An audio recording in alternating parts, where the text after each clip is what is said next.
cet article 23, il est long. Alors, autant le supprimer. alors autant le supprimer, non. Parce qu'il aurait mieux valu le scinder en petits morceaux afin qu'on puisse avoir une discussion plus... Bon. N'empêche que, globalement, tout cet article 23 pose des tas de problèmes, puisqu'on a fixé des équilibres dans la loi et des procédures sur notamment la détention provisoire. Je vais commencer par là, parce que ça me semble être le plus important. Et on voit que là, dans ce domaine-là, on se dit que finalement, on va déroger au droit commun pour allonger les délais de détention provisoire.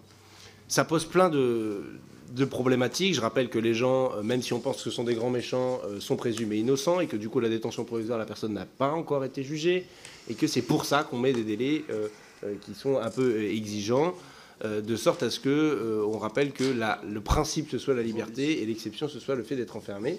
Déjà, en vue d'être condamné, c'est déjà le principe. Mais alors quand on n'est pas encore été condamné et que c'est encore le procès, ça devrait encore plus être l'exception. Néanmoins, c'est déjà possible dans le cadre actuel de la loi. Là, on vient allonger ces délais.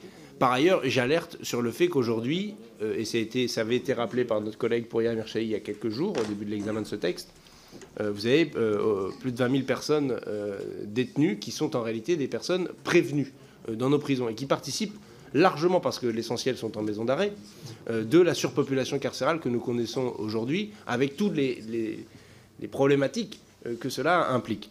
Et donc, c'est déjà une des motivations pour supprimer cet article. Puis en plus, le recours aux drones pour surveiller je ne sais pas trop quoi. Il y a de la visioconférence.